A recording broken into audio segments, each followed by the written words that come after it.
يا أيها المزمل بسم الله الرحمن الرحيم يا أيها المزمل قم الليل إلا قليلا نصفه أو انقص منه قليلا أو زد عليه ورتل القرآن ترتيلا إنا سنلقي عليك قولا ثقيلا صدق اللہ العظیم۔ یہ سورۃ المزمل کی ابتدائی آیات ہیں۔ اس میں اللہ رب العزت پیغمبر علیہ السلام سے خطاب فرماتے ہیں، یا ایہا المزمل، کہ اے چادر اوڑھنے والے، قم اللیل الا قلیلا، آپ قیام کریں رات بھر یا تھوڑا حصہ، نصفہ آدھی رات، او انقص منہ قلیلا یا اس میں سے بھی تھوڑا کم کر لیں، او زد علیہ یا اس میں تھوڑا سا اضافہ کر لیں، ورتل القرآن ترتیلا اور قرآن کو پڑھیے تجوید کے ساتھ، ترتیل کے ساتھ۔ انا سنلقی علیک قولا ثقیلا، بے شک ہم بھیجنے والے ہیں آپ کی طرف بہت بھاری گفتگو۔ یہ آیت نمبر 1 سے آیت نمبر 5 تک کی تلاوت اور اس کا ترجمہ کیا گیا ہے۔ اس میں جو آیت نمبر 2 ہے، 3 اور 4، اس کا ترجمہ میں دوبارہ کر دیتا ہوں کہ قیام کیجئے رات بھر، الا قلیلا یا تھوڑا حصہ، نصفہ او انقص منہ قلیلا آدھی رات یا اس میں سے بھی کچھ کم کر لیجئے، او زد علیہ یا اس میں کچھ اضافہ کر لیجئے، ورتل القرآن ترتیلا اور قرآن پاک کی تلاوت کیجئے تجوید کے ساتھ۔ ان آیات میں اللہ رب العزت نے پیغمبر علیہ السلام کو خطاب فرمایا، یا ایھا النبی کے ساتھ بھی نہیں، یا ایھا الرسول کے ساتھ بھی نہیں، اور اسی طرح یا محمد کے ساتھ بھی نہیں، بلکہ فرمایا یا ایھا المزمل، اے چادر اوڑھنے والے۔ یہ آپ حضرات جانتے ہیں جو قرآن پاک کے ابتداءً نزول کا زمانہ تھا، تو جب پہلی وحی آئی ہے تو آپ صلی اللہ علیہ وسلم گھر واپس آ کر چادر اوڑھ کے لیٹ گئے تھے۔ پھر ایک زمانہ تک وحی نہیں آئی، پھر ایک زمانے کے بعد وحی آئی، تو وہیں سے اللہ تعالیٰ نے آغاز فرمایا کہ اے چادر اوڑھنے والے۔ جب غار حرا سے آپ پہلی دفعہ واپس آئے تھے تو آپ نے حضرت خدیجہ سے فرمایا تھا، زملونی زملونی، مجھے چادر اڑا دو۔ تو حضور علیہ السلام پر اس وقت تھوڑی کپ کپی کی اور تھوڑی بخار کی اور خوف کی کیفیت تھی، تو آپ نے چادر مانگی، چادر اڑائی اور چادر اڑا کر لیٹ گئے۔ تو اب اللہ تعالیٰ نے فرمایا کہ اے چادر اوڑھنے والے، یا ایھا المزمل قم اللیل الا قلیلا، رات کے وقت آپ قیام کیا کریں، یعنی میری عبادت کیا کریں۔ کتنی؟ رات بھر یا کچھ حصہ کم، آدھی یا آدھی سے زیادہ یا آدھی سے کم، اور اس سے آگے خاص طور پر جو ہے وہ ورتل القرآن ترتیلا کے تحت قرآن پاک کی تلاوت کا حکم دیا گیا ہے۔ احادیث کی کتابوں میں تراویح کی جو نماز ہے اس کے لیے ایک لفظ قیام اللیل بھی بولا گیا ہے، اور ان آیات کے اندر بھی جس قیام کا ذکر ہے وہ قیام اللیل کا ہے۔ تو اس مناسبت سے ان آیات سے اشارہ جاتا ہے رات کی نماز، یعنی عشاء کی نماز سے علاوہ رات کو کھڑے ہو کر نماز میں تلاوت کرنے کی طرف، اور اس کا بہترین اور عمومی طور پر جو ایک موقع اور محل ہے وہ رمضان شریف کی تراویح کا ہے۔ کل ہم نے عرض کی تھی کچھ چاند دیکھنے کے حوالے سے، چاند نظر آنے کے حوالے سے، اور اسی طرح رؤیت کے حوالے سے، اور چاند نظر آنے کے بعد رمضان کا روزہ فرض ہونے کے حوالے سے۔ تو عمومی طور پر جب شام کو چاند نظر آ جاتا ہے تو اس سے قریب ترین جو ہم رمضان شریف کے لیے عمل کرتے ہیں وہ تراویح کا عمل ہوتا ہے۔ تو آج انشاءاللہ کچھ تراویح کے حوالے سے بات ہوگی۔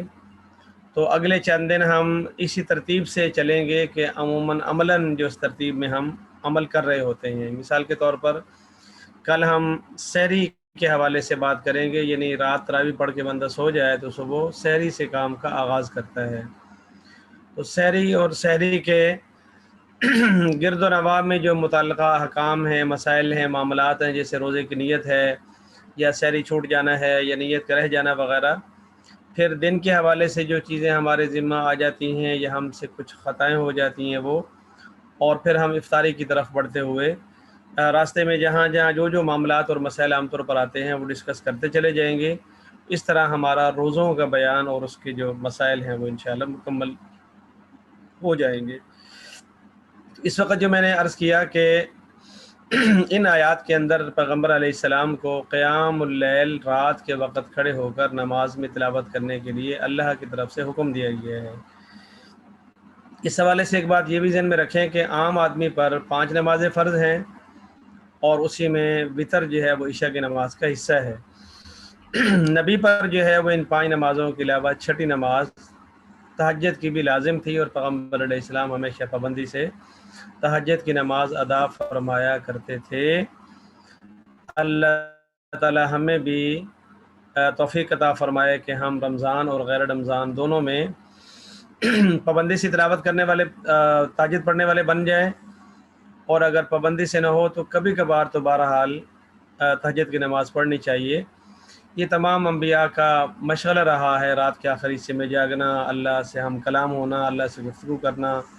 سجدہ ریز ہونا، دعائیں مانگنا۔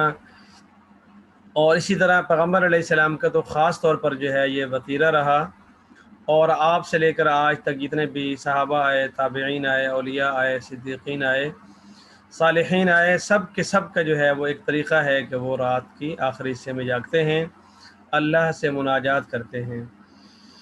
اقبال نے بھی کہا ہے، عطار ہو، رومی ہو، راضی ہو، غزالی، کچھ ہاتھ نہیں آتا بے آہ سحر گاہی۔ مطلب یہ تھا کہ جتنے بھی اللہ والے ہوتے ہیں وہ سارے کے سارے رات کی تنہائیوں میں، رات کے آخری حصے میں جا کر اللہ سے مناجات کر کے، پھر کوئی عطار ہوتا ہے، کوئی رومی ہوتا ہے، کوئی راضی ہوتا ہے، کوئی غزالی ہوتا ہے، تو ہمیں بھی اگر اللہ کا قرب، اللہ کی محبت چاہیے کہ ہم اللہ کے خاص بندوں میں شامل ہونا چاہتے ہیں، تو ہمیں تہجد کی نماز کا اہتمام کرنا چاہیے۔ رمضان المبارک کے اندر اللہ رب العزت نے، جیسے میں نے عرض کیا تھا کہ قرآن پاک کا مہینہ بنایا ہے، تو قرآن پاک کی تلاوت کا کرنے یا سننے کا ایک بہترین ذریعہ وہ تراویح کی نماز ہے۔ تو تراویح کے حوالے سے میں چند باتیں عرض کرتا ہوں، کچھ تو تراویح کے فضیلت کے حوالے سے، اور اس کے ساتھ ساتھ کچھ تراویح کے مسائل کے حوالے سے۔ اس میں سب سے پہلے یہ بات ذہن میں رکھنی چاہیے کہ جب ہم نماز عشاء کی پڑھتے ہی ہیں اور ہم نے صبح روزہ رکھنا ہی ہے، تو پھر ہمیں پابندی کے ساتھ اہتمام کرنا چاہیے کہ ہم تراویح پڑھیں اور پوری پڑھیں۔ اس میں ہمارے بھائی بس اوقات عشاء پڑھ کے دوستوں کے ساتھ باہر آ جاتے ہیں، ان کو لگتا ہے کہ شاید یہ چہل قدمی کا یا کھانے پینے کا یا گھومنے پھرنے کا اچھا موقع ہے، اور عام طور پر نفس اور شیطان ویسے تو ہمیں نہیں ورغلاتے اور ہمیں کام میں چھوڑے رکھتے ہیں، لیکن جیسے ہی اس طرح کی کوئی عبادت کا وقت آتا ہے تو عین اسی وقت ہمارے دل دماغ میں خیالات اور جذبات اور خواہشات امڑنے لگتی ہیں، مچلنے لگتی ہیں، اور ہم عین انہی اوقات کو ہی گپ شپ میں یا پھر خورد و نوش میں صرف کرنا چاہ رہے ہوتے ہیں۔ اسی طرح ہماری بہنیں اور بیٹیاں وہ بھی بس اوقات نفس اور شیطان ہمیں اس پر لاتا ہے کہ ابھی ٹھہر جائیں، فلاں کام ہو جائے، پھر فلاں کام ہو جائے تو آخر میں انشاءاللہ نماز پڑھ لیں گے۔ اب جب ہم نماز پڑھنا ہی آخری وقت میں شروع کرتے ہیں تو تھوڑی سی نماز پڑھنے کے بعد پھر اکتاہٹ اور تھکاوٹ اور صبح جاگنے کی فکر، یہ چیزیں ہمیں آگے گھیر لیتی ہیں، تو نتیجتاً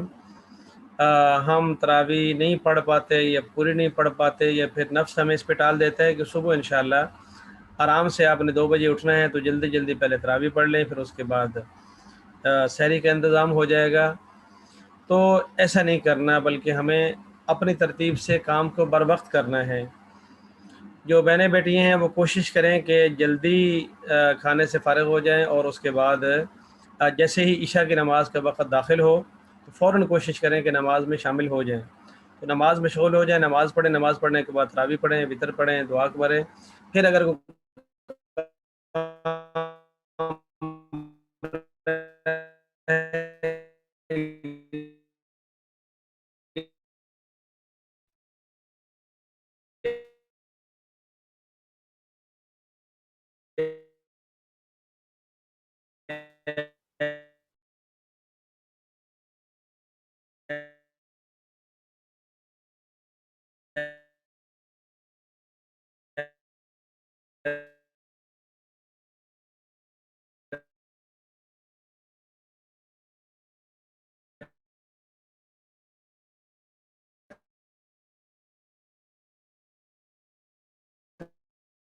تو آرام سے کر لیں۔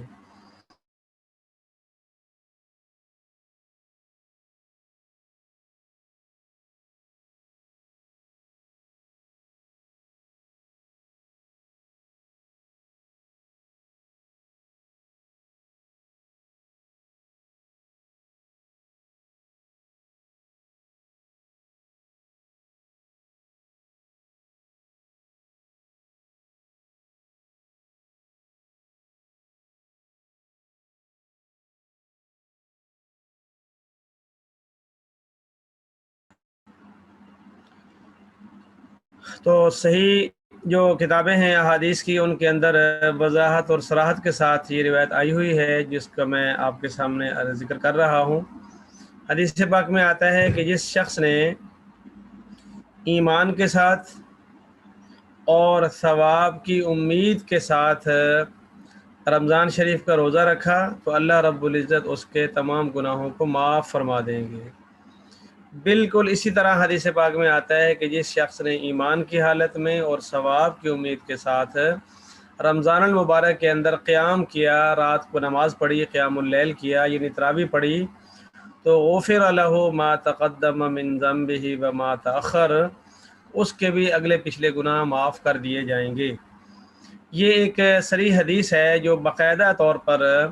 رمضان کے لیے روزے کی فضیلت الگ سے اور انہی الفاظ کے ساتھ تراویح کی فضیلت الگ سے ثابت کرتی ہے۔ اور اس کے اندر جو اجر ہے وہ کیا بتایا گیا ہے کہ غفر لہ ما تقدم من ذنبہ وما تأخر، اس کے اگلے پچھلے گناہوں کو معاف کر دیا جائے گا۔ ایک طرف یہ حدیث تراویح کی فضیلت کو ثابت کرتی ہے، دوسری طرف یہ بھی ثابت کرتی ہے کہ اس سے گناہ معاف ہوتے ہیں۔ اب کون سے گناہ معاف ہوتے ہیں؟ تو یہ آپ حضرات کے ذہن میں رہنا چاہیے کہ جب کبھی احادیث میں ان الفاظ کے ساتھ گناہوں کی معافی کا ذکر آتا ہے تو اس سے مراد صغیرہ گناہ ہوتے ہیں، لہٰذا اللہ رب العزت اس نماز کی برکت سے صغیرہ گناہوں کو معاف کر دیتا ہے، اور اگر ساتھ توبہ کر لی جائے تو اللہ رب العزت کبیرہ گناہوں کو بھی معاف کر دیتا ہے۔ اس لیے تراویح پڑھتے ہوئے اس پر یقین کر لینا چاہیے کہ میں جو ابھی نماز پڑھنے لگا ہوں تو انشاءاللہ نماز پڑھنے کے بعد آخر تک مجھے جو ہے نا اللہ رب العزت میرے گناہوں کو معاف کر دے گا۔ تو اسی وجہ سے آپ نے دیکھا ہوگا کہ جو تراویح کے اندر دعا پڑھی جاتی ہے تو اس میں بھی اللہم اجرنی من النار اور مغفرت کا ذکر ہے۔ مقصد یہ ہوتا ہے کہ جیسے اللہ رب العزت اس نماز تراویح کی برکت سے صغیرہ گناہوں کو معاف فرما دیں گے، ساتھ ہماری توبہ شامل ہو جائے گی تو اللہ رب العزت ہمارے کبیرہ گناہوں کو بھی معاف فرما دیں گے۔ تو اسی طریقے سے ایک حدیث میں آتا ہے کہ آپ صلی اللہ علیہ وسلم نے فرمایا کہ ان اللہ تبارک و تعالی فرض صیام رمضان علیکم، کہ اللہ رب العزت نے رمضان کے روزے تمہارے اوپر فرض کر دیے ہیں، اور میں نے تمہارے لیے اس کے قیام کو سنت قرار دیا ہے، یعنی پیغمبر علیہ السلام فرما رہے ہیں کہ اس کی قیام لیل یعنی تراویح میں سنت قرار دے رہا ہوں۔ اور پھر فرمایا کہ فمن صامہ وقامہ ایمانا واحتسابا خرج من ذنوبہ، کہ جس شخص نے روزہ رکھ لیا اور قیام کر لیا ایمان کے ساتھ اور ثواب کی امید کے ساتھ، تو خرج من ذنوبہ کیوم ولدتہ امہ، وہ گناہوں سے ایسے پاک ہو جائے گا جیسا کہ اس دن پاک تھا جس دن اس کی ماں نے اس کو جنا تھا۔ اس کا مطلب یہ ہوا کہ اللہ رب العزت کامل مغفرت فرما دیتے ہیں، انسان کو گناہوں سے بالکل دھو دیتے ہیں، پاک کر دیتے ہیں، صاف کر دیتے ہیں۔ اسی طریقے سے ایک اور حدیث میں آتا ہے کہ ایک آدمی پیغمبر علیہ السلام کے پاس آئے تو آ کر عرض کیا اللہ کے رسول مجھے یہ بتائیے کہ اگر میں اس بات کی گواہی دوں کہ اللہ وحدہ لا شریک معبود ہیں اور آپ اللہ کے رسول ہیں، اور میں پانچوں نمازیں پڑھتا رہوں، زکوٰۃ ادا کرتا رہوں اور رمضان کے روزے رکھتا رہوں، وقمت ہو اور میں اس کا قیام بھی کروں، تو فمن آنا، تو پھر میں کیسا ہوں گا، میں کون ہوں گا؟ تو آپ نے فرمایا کہ من الصدیقین والشہداء، کہ قرآن پاک میں جو صدیقین اور شہداء کا ذکر آیا ہے اور ان کے مقام اور مرتبے کا ذکر آیا ہے، تو اللہ رب العزت آپ کو بھی صدیقین اور شہداء میں شمار فرما لیں گے، یعنی آپ نیکوکاروں میں شمار ہو جائیں گے، بخشے ہوئے لوگوں میں شامل ہو جائیں گے۔ تو یہاں وہ صحابی یہ سوال کرتا ہے کہ میں 5 نمازیں پابندی سے پڑھتا رہا ہوں، رمضان کا روزہ رکھتا رہوں، زکوٰۃ ادا کرتا رہوں اور پلس رمضان کا قیام بھی کروں، یعنی تراویح بھی پڑھتا رہوں، تو اس سے معلوم ہوا کہ جس طرح 5 نمازیں مستقل نماز ہے، تو اسی طریقے سے روزہ اور روزے کے ساتھ تراویح بھی شامل ہے۔ تو فقہا نے بطور مجموعی متفقہ طور پر تراویح کی نماز کو سنت مؤکدہ قرار دیا ہے، لہٰذا اگر کوئی جان بوجھ کر چھوڑے گا تو وہ سخت گناہ گار ہوگا، لیکن یہ فرض کے درجے میں نہیں ہے۔ ایسا بھی نہیں ہے کہ ہم اس کی اہمیت بیان کرتے کرتے یہ کہہ دیں کہ بھائی یہ تو فرض ہے،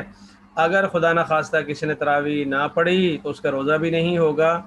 نہیں، ہم ایسا بھی نہیں کہتے، جو چیز جس مقام پر جیسے ہے وہی بتانی چاہیے، لیکن ساتھ یہ بتا دینا چاہیے کہ پیغمبر علیہ السلام کی خواہش تھی کہ وہ تراویح پڑھیں اور پڑھائیں، لیکن آپ صلی اللہ علیہ وسلم چند راتیں تراویح پڑھانے آئے اور پھر ایک رات نہیں آئے، صحابہ کرام انتظار کرتے رہے، تو آپ نے پھر فرمایا کہ اگر میں آج کی رات بھی آ جاتا اور تمہیں تراویح پڑھا دیتا تو مجھے اندیشہ تھا کہ کہیں اللہ کی طرف سے یہ نماز فرض ہی نہ ہو جائے، تو اس وجہ سے میں آج نہیں آیا تاکہ میرے شوق اور میری پابندی کرنے کی وجہ سے اللہ رب العزت فرض نہ فرما دیں۔ اس سے یہ معلوم ہوا کہ پیغمبر علیہ السلام نے ہماری آسانی کی خاطر ہمارے اوپر فرض تو نہیں ہونے دی کہ ہم چھوڑ کر گناہ گار ہوں، لیکن پیغمبر کو یہ امید تھی کہ ہو سکتا ہے کہ فرض ہو جائے۔ اس کا مطلب یہ ہے کہ اتنی معمولی نماز نہیں ہے کہ ہم کہیں کہ چلو کوئی بات نہیں ہے، آج تو ذرا نیند آ رہی ہے، آج ذرا تھکاوٹ ہے، آج میں نے مارکیٹ جانا تھا یا گیا ہوں وغیرہ، نہیں۔ پھر اس کے بعد دین کی تکمیل جو ہے وہ خلافت راشدہ کے زمانے میں ہوتی ہے، بہت سارے احکام اور معاملات کی، تو صحابہ کرام کا پابندی کے ساتھ اتفاق رائے سے تراویح کو باقاعدہ اپنا لینا اور موجودہ طریقے سے، یعنی جماعت بھی، قرآن پاک اختتام بھی اور باقاعدہ مسجد میں، اور پوری تاریخ انسانیت اور تاریخ اسلامی، یعنی جب سے اسلام آیا پیغمبر علیہ السلام نے تراویح کو ادا فرمایا، تو پھر خلفائے راشدین اور تابعین، تبع تابعین سے لے کر آج تک پوری امت کے اندر اس نماز کا اہتمام چلا آ رہا ہے۔ تو بہت ساری چیزوں کا ثبوت وہ تواتر بھی ہوتا ہے کہ امت مسلمہ بشمول صحابہ کرام اگر ایک عمل کو لیتے ہیں تو صحابہ کرام عام طور پر ایسا عمل نہیں کرتے تھے جو کوئی ان کی من مرضی کا ہو۔ انہوں نے پیغمبر علیہ السلام کو دیکھا ہوتا تھا، سنا ہوتا تھا، سمجھا ہوتا تھا، اور پھر جس ماحول میں کوئی بھی صحابی یا کوئی بھی آدمی کھڑا ہو کر کہہ دے کہ اے عمر آپ کی قمیض اتنی لمبی کیسے آ گئی، کپڑا جو تقسیم ہوا ہے وہ تو تھوڑا تھوڑا تھا، تو اگر ایسے صحابہ کرام ہوں تو پھر ان کا کسی عمل پر مجتمع ہو جانا، اتفاق کر لینا، اجماع کر لینا، یہ اس بات کو بابر کرا دیتا ہے کہ پیغمبر کا منشا بھی یہی تھا، ورنہ کبھی بھی صحابہ ایسا نہ کرتے۔ تو بہرحال اس میں کوئی شک نہیں ہے کہ یہ پوری دنیا کے اندر عمل جاری تھا، جاری ہے اور انشاءاللہ جاری رہے گا۔ ہم اگر پڑھتے ہیں تراویح تو بھی اللہ رب العزت نے اسلام کے احکام کو باقی رکھنا ہے، اور اگر ہم نہیں پڑھتے تو بھی اللہ کے اسلام کو، اعمال کو کوئی فرق پڑنے والا نہیں ہے۔ تو یہ تو ہو گئی اس کی فضیلت، اور بھی بہت سارے فضائل ہیں اس کے نیکی کے لحاظ سے۔ اللہ تعالیٰ ہر سجدے کے بدلے میں نیکیاں عطا فرماتا ہے، اور اسی طرح جب ہم قیام کرتے ہیں اللہ اکبر کر کے، تو الحمد جب پڑھتے ہیں صرف الحمد، تو الحمد میں 5 حروف ہیں تو 500 نیکیاں الحمد تک مل جاتی ہیں۔ آگے رب ہے، پھر العالمین ہے، صرف الحمدللہ رب العالمین الرحمن الرحیم مالک یوم الدین میں جتنے حروف آئے ہیں، ان حروف میں سے ہر ایک کو 100 سے ضرب دیں، اور پھر سورۃ فاتحہ کو آپ پورے حروف کے ساتھ ضرب دیں تو آپ کہیں کہ سبحان اللہ۔ اکیلی سورۃ فاتحہ کی نماز کے اندر تلاوت سے جو نیکیاں بن رہی ہیں وہی شمار میں نہیں آ رہی، چاہے جائے کہ پورے قرآن پاک کے سارے حروف اور اس کے بعد ان کے 100 کے ساتھ ضرب، کیا بات ہے۔ اس لیے رمضان کا مہینہ اللہ کی طرف سے بخشش کا مہینہ ہے، تو جتنا ہو سکے اس کی قدر کر کے اس کو کام میں لانا چاہیے۔ اگر ہم بہت زیادہ اعمال نہیں کر سکتے تو ضروری تو لازماً کرنے ہی چاہیے۔ نہیں معلوم کب ہمیں بہت سارے ہمارے دوست ہیں جن سے کھڑا نہیں ہوا جاتا، کوئی سے بیٹھا نہیں جاتا، پتہ نہیں کب ہم لوگ کرسیوں پر آ جائیں اور وہاں پر ہمارے سجدے بھی اشاروں سے ہوں، قیام بھی اشاروں سے ہو۔ تو جب تک ہمارے گھٹنے فولڈ ہو رہے ہیں، پاؤں زمین پہ لگ رہے ہیں، قیام اور رکوع ہم سے ہو رہا ہے، سجدے بھی بہترین طریقے سے ادا ہو رہے ہیں، تو پھر کوشش کر لینی چاہیے کہ یہ اعضاء اور جوارح اپنی صحیح حالت میں خدا کے سامنے جھک جائیں، زمین پہ لگ جائیں، ماتھا جو ہے وہ زمین پہ ٹک جائے، اور ہم اللہ کے حضور سجدہ کرنے والے بن جائیں، سجدے سے ہٹنے والے، بچنے والے، رکنے والے نہ بن جائیں۔ اسی طریقے سے تراویح کے جیسے میں نے عرض کیا کہ فضیلت ہے، ساتھ مسائل بھی ہیں۔ اس میں ایک مسئلہ یہ بھی ہے کہ آپ عشاء کی نماز کے بعد، عشاء کی نماز فرض پڑھنے سے لے کر صبح صادق کا جو دورانیہ ہے، یہ سارے کا سارا جو ہے وہ تراویح کا وقت ہے، اس کے اندر کوئی حرج والی بات نہیں ہے۔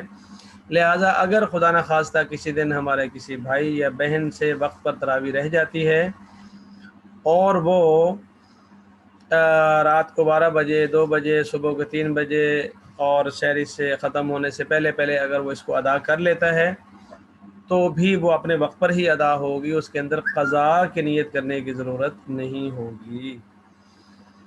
اور اسی طریقے سے قرآن پاک کا اس کے اندر ختم کیے جانا یہ بھی سنت کے طور پر چلا آ رہا ہے، لہٰذا کوشش یہ کرنی چاہیے کہ ہم کسی بھی جگہ پر پورا قرآن پاک پڑھیں یا پورا قرآن پاک سنیں۔ اور اسی کے ساتھ یہ بھی آپ کے ذہن میں رہنا چاہیے کہ 2 رکعت کر کے سلام پھیر کے اور 20 رکعت تراویح اس طریقے سے پورا کریں کہ 2، 2، 4، 2، 6، 2، 8، 2، 10، 2، 12، 14، 16، 18 اور 20۔ اور اس کے بعد وتر کی نماز ہے، تو جو بہنیں ہماری گھروں میں تراویح پڑھتی ہیں وہ 3 پڑھ لیں گے، اور جو بھائی لوگ مسجدوں میں تراویح پڑھتے ہیں تو وہ وہاں پر پھر عام طور پر حضرت عثمان غنی رضی اللہ عنہ کے زمانے میں وتر کی ساتھ جماعت کا بھی طریقہ شروع ہو گیا تھا، تو وہیں پر وتر با جماعت پڑھے جا سکتے ہیں۔ اور اگر کبھی ایسا بھی ہو جاتا ہے کہ ہم عشاء کے فرض ایسے وقت میں پڑھتے ہیں جا کر کہ تراویح چل رہی ہوتی ہے، تو ایسے میں آپ نے فرض پہلے پڑھ لینے چاہیے، پھر 2 سنتیں پڑھ لینی چاہیے۔ فرض چھوڑ کر اگر آپ تراویح میں شامل ہوں گے تو آپ کی تراویح ادا نہیں ہوگی۔ اس کے بعد پھر ہمیں اختیار ہوتا ہے کہ ہم وتر با جماعت امام صاحب کے ساتھ ہی پڑھ لیں، اور رہی ہوئی تراویح وہ اس کے بعد ادا کر لیں۔ اور یہ بھی مرضی ہے کہ بھئی ہم اپنے وتر امام صاحب کے ساتھ ادا نہ کریں، علیحدہ ہو کر پہلے اپنی تراویح پوری کر لیں اور اس کے بعد پھر اپنے وتر پڑھ کر ہم اپنے گھر آ جائیں۔ تو بہرحال اس طرح بھی کر سکتے ہیں اور اس طرح بھی کر سکتے ہیں۔ اسی طرح اگر کبھی گھر میں ہم پڑھ رہے ہیں اور بہت زیادہ تھکاوٹ ہے اور مشکل ہو رہا ہے تو پھر کچھ تراویح پڑھ لیں، ساتھ اپنے فرض نماز پڑھ لیں، تراویح پڑھ لیں، پھر وتر ادا کر لیں، پھر آرام کر لیں۔ تو جو رہی ہوئی تراویح ہوں گی وہ آپ صبح صادق سے پہلے بھی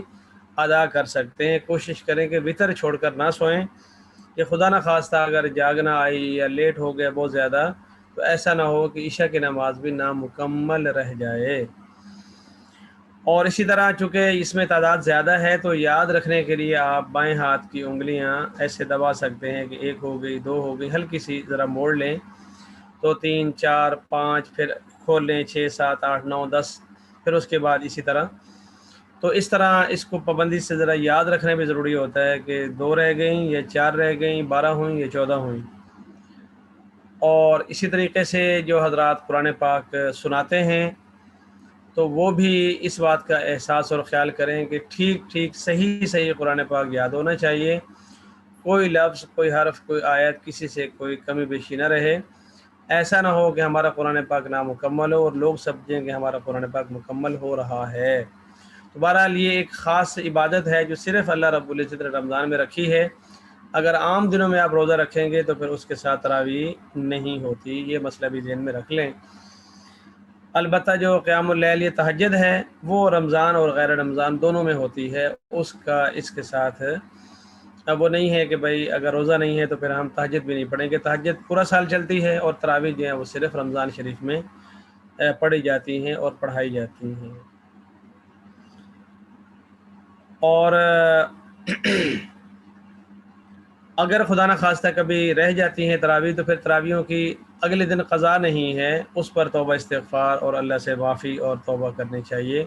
کہ اللہ آج مجھ سے سستی سے رہ گئی، مجھے معاف فرما دے،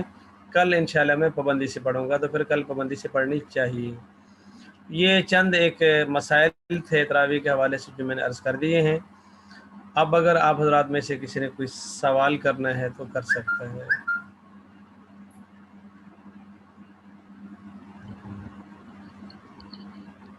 پھر تراویح کی 20 رکعتیں پڑھنا ضروری ہے، کیونکہ حضور پاک صلی اللہ علیہ وسلم نے 8 بھی پڑھی، 10 بھی پڑھی، اور 20 رکعت حضرت عمر کے زمانے میں انہوں نے مخصوص کی تھی، تو کیا ہم 8، 10، 12 اس طرح پڑھ سکتے ہیں؟ یہ میں ایک جگہ پڑھ رہا تھا، کسی آدمی نے ایک عالم سے سوال کیا کہ اگر آپ نے کچہری میں جا کر زمین کا لگان ادا کرنا ہو،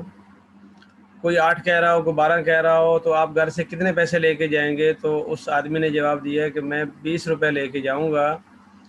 تاکہ اگر کچہری میں 20 ادا کرنے پڑے تو مانگے گی شرمندگی نہیں ہوگی، اور اگر 8-10 میں کام چل گیا تو بسم اللہ۔ اسی طریقے سے ایک تو چونکہ صحابہ کرام کا اس طرز عمل پر اجماع ہے، تو جن صحابہ کرام سے ہم نے دین لیا ہے، قرآن لیا ہے، پیغمبر کی سیرت کو، سنت کو لیا ہے، تو وہ اتنے ناسمجھ نہیں تھے کہ فضول میں وہ کھڑے رہے اور پوری اجماعی طور پر جو ہے نا وہ حرمین شریفین اور تب سے لے کر انہوں نے اس کو عمل کو لے لیا۔ دوسری پوری امت مسلمہ، پوری تاریخ انسانی جو تاریخ اسلامی ہے وہ اس کو لیتی ہے، تو اس کا مطلب یہ ہے کہ اس کے پیچھے کچھ ہے۔ باقی اگر ہم فرض کرو نہیں بھی پڑھتے، ایک بھی نہیں پڑھتے، تو اللہ تعالیٰ کے نظام میں کوئی کمی نہیں آتی، تو ہمت کوشش کر کے 20 پڑھ لینی چاہیے، اس لیے کہ اگر 20 سے کم ہوتی تو صحابہ کرام اپنی طرف سے یہ کرنے والے نہیں تھے۔ اور فاروق اعظم رضی اللہ عنہ وہ صحابی ہیں کہ جو ان کی رائے ہوتی تھی اللہ رب العزت اس کے بارے میں قرآن اتار دیتا تھا۔ آپ نے فرمایا کہ لو کان بعدی نبی لکان عمر، اگر میرے بعد کوئی نبی ہوتا تو عمر ہوتا، اور حضور نے فرمایا کہ ان کی زبان پر اللہ تعالیٰ حق جاری کر دیتے ہیں۔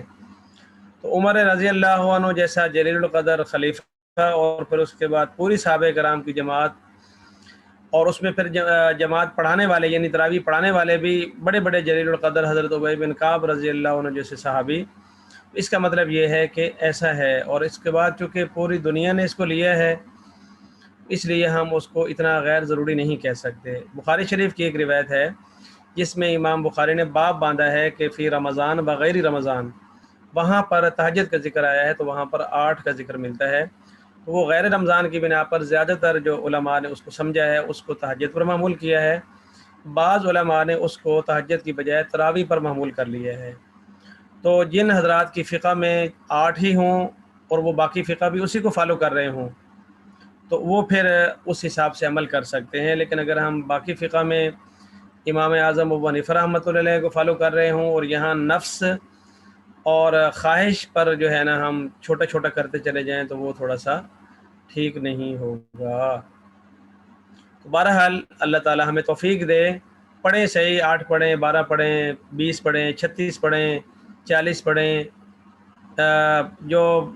بعد کے زمانے کے حضرات تھے ان لوگوں نے کم کرنے کے بجائے زیادہ کرنے کی کوشش کی ہے، اور ہم لوگ تھوڑا کم کرنے کے سوچ میں ہوتے ہیں۔ تو بہرحال 2 مکتبہ فکر ہمارے بر صغیر میں زیادہ اس کا رجحان ہے، تو جو حضرات اس مکتبہ فکر سے ہوں باقی معاملات میں تو ان کے لیے تو یہ بنتا ہے، لیکن باقی ہم لوگ جو نارملی ساری چیزیں امام اعظم کے تحت چلا رہے ہیں، صرف شام کو ہم وہ والی روایت لے لیں تو یہ پھر مزہ نہیں آتا۔ ایسے تو پھر بہت ساری چیزوں میں ہم کبھی ادھر سے آسانی پکڑیں گے، کبھی ادھر سے آسانی پکڑیں گے، وہ پھر خواہش پرستی ہو جاتی ہے، دین پر عمل پیرگی نہیں ہوتی۔ اور ویسے بھی اللہ کے سامنے سجدہ ہی کرنا ہے تو کنجوسی کیوں کریں، ہمت کریں۔ پیغمبر تو آپ کو پتہ ہے نا کھڑے ہوتے تھے تو آپ کے پاؤں پر بھرم آ جاتا تھا، سجدے میں جاتے تھے تو لوگوں کو کہنا پڑتا تھا کہ حضور بس کریں ابھی، تو ہم کیوں بچتے بچانے کی کوشش میں رہتے ہیں۔ اور سوال؟ السلام علیکم۔ وعلیکم السلام جی۔ ایسے قرآن مجید کو تجوید کے ساتھ پڑھنا اور خوبصورتی کے ساتھ پڑھنے کا حکم دیا گیا ہے